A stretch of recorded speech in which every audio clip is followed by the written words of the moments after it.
As 2026 began, we enjoyed summer in New Zealand. We spent our first month traveling the North Island and our second month roaming the South Island in a camper van.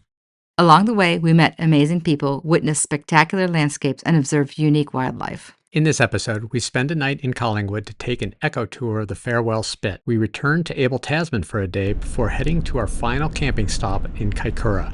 In Kaikoura, we go seal spotting and whale watching. We decided to spend a night in Collingwood because the Farewell Spit tour would end after sunset, and we did not want to drive back to Mariho in the dark. Our site was very nice, right on the bay.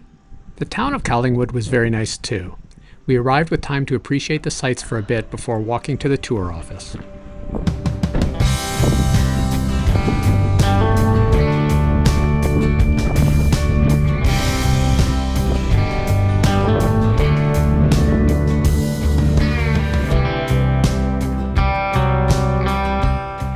Our tour started at 3:30 and was scheduled to return by 9:30. Our guide, Alan, was full of information and dry wit, which we appreciated.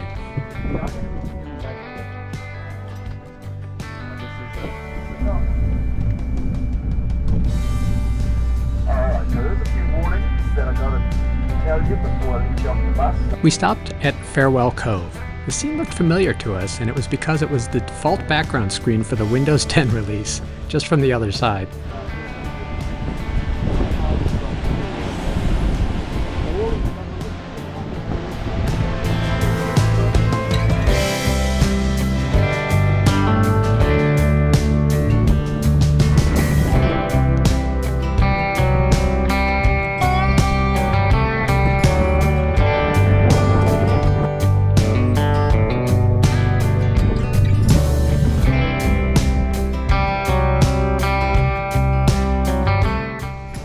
Triangle flat.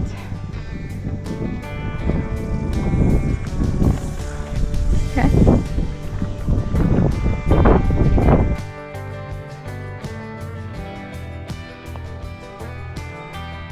Now the Bartail Godwits Kaikoura out here, they rely on those insects as food. Farewell Spit is a legally protected nature preserve.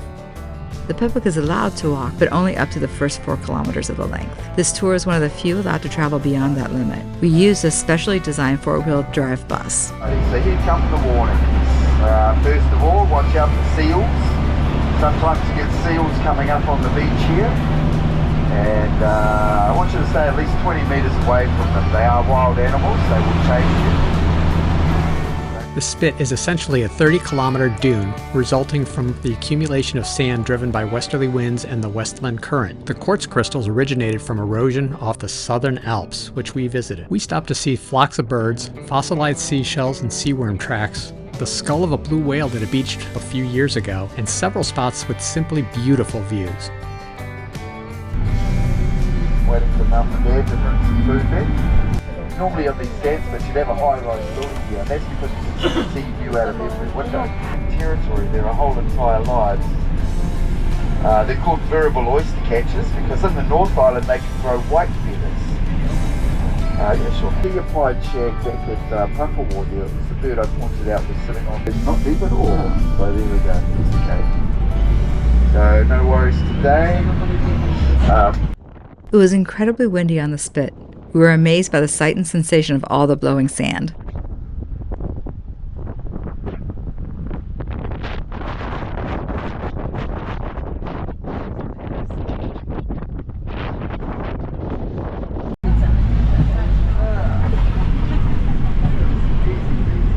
Easy peasy.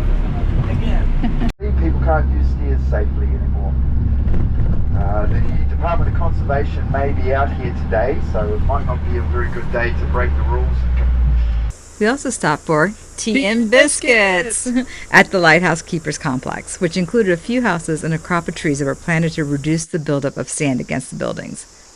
It was hard to believe how much these trees cut down on the wind we had just experienced a couple hundred meters away.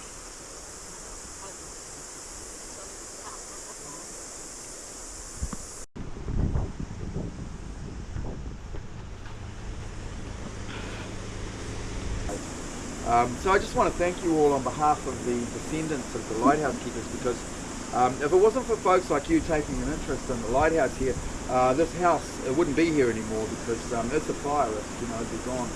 Back. We had to pay for that. So check out the pink flowers down here. These are naked ladies. Yeah, bare naked ladies. Yeah, the only time in here I get to say that. I've got everyone's attention now. The panel is lining up with the end of the spit. The end of the spit is 8 kilometres from here. Now, when the ships are coming around the end of the spit, they got to go 10 nautical miles past this lighthouse in order to clear the end of the spit, because the end of the spit, the last 2-3 k's underwater, like an ice plate. That's where the Red Sox comes from. So in honour of Sir Peter Blake, because in maritime circles he's a hugely respected guy, so in order to honour him, Maritime New Zealand have been painting Red Sox on the lighthouse since 1995. And they'd be able to reach in there, pick them up by hand and take them home for a nice tasty smoked mullet dinner there. I know, I'm gonna try. Let's do it.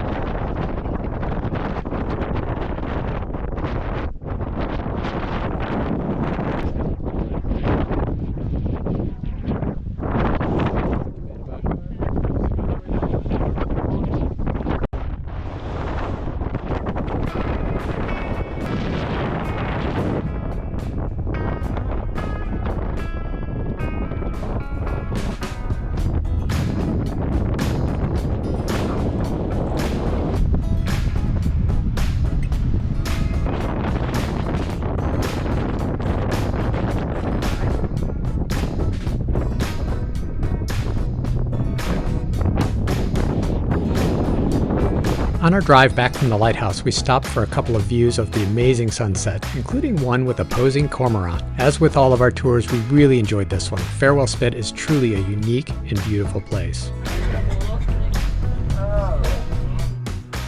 The next morning we packed up and drove out of Collingwood, heading back to our site in Marahu and the Abel Tasman National Park.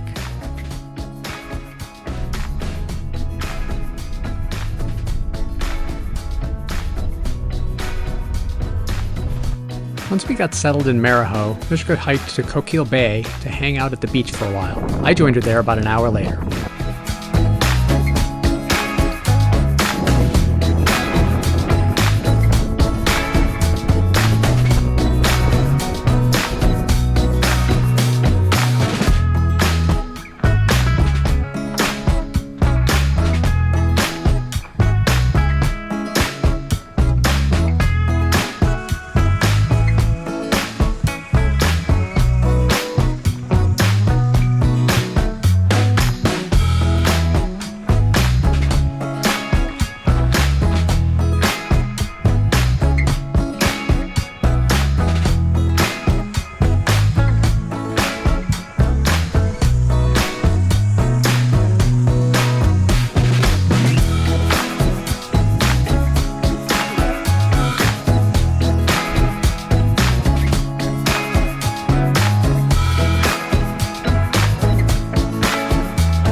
Bad over here.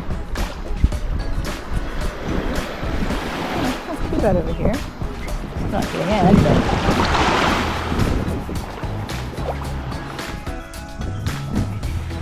but I think this is the toughest bit of getting back. Oh. We enjoyed relaxing on the beach for the afternoon. We took our time and had a very nice hike back to camp.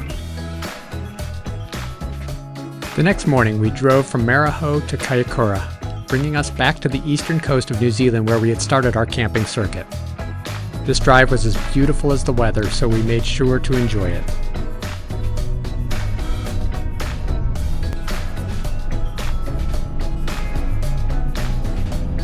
Don and Doris told us of the seal colony on the drive, so we stopped by to enjoy for a few minutes. Oh, little baby.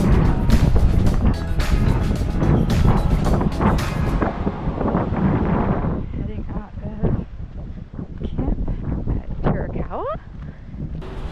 The next day, we said goodbye to Don and Doris, who were starting their trip back to the U.S. Then we set out for a hike to see more seal colonies. Oh, wow. So this is good in there.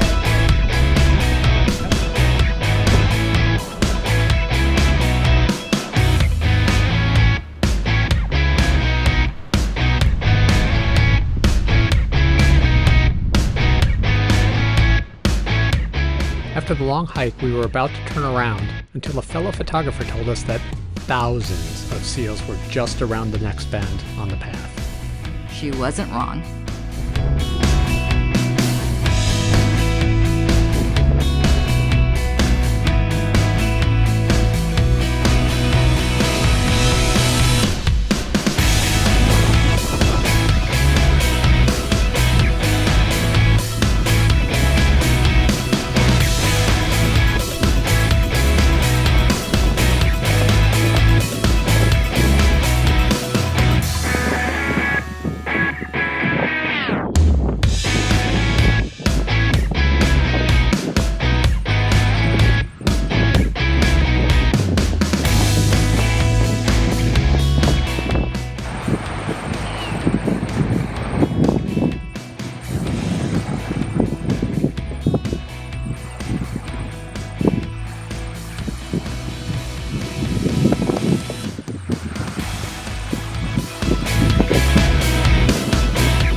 The wind was so rough that, yeah, it's all dust. The next morning, we were booked on a whale watching tour, so we walked to the office about 15 minutes away. We were relieved that it was a sunny, calm, and warm day.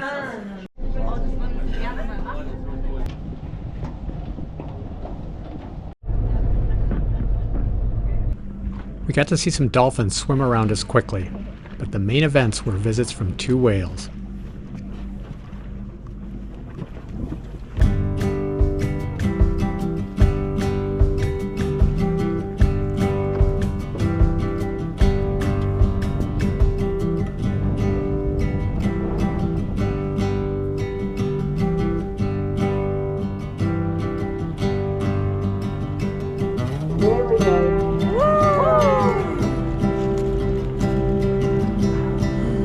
Bye, Scarface.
cameras up and ready. You come get tails.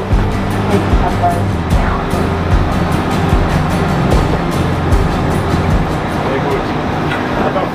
The tour was about 2.5 hours, and we felt fortunate to see 2 sperm whales up close, along with a pod of dusky dolphins, a fur seal, and several birds. We had smooth seas and nice temperatures. For a final tour of our trip, we could not have asked for more.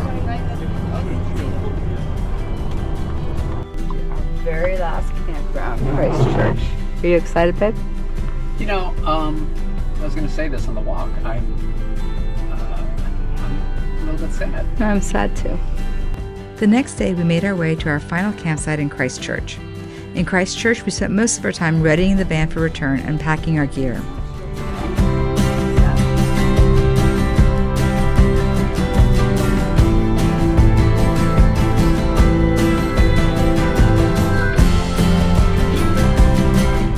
The next day, we dropped off our van, flew to Auckland for a couple of rest days in a hotel before flying back to the U.S.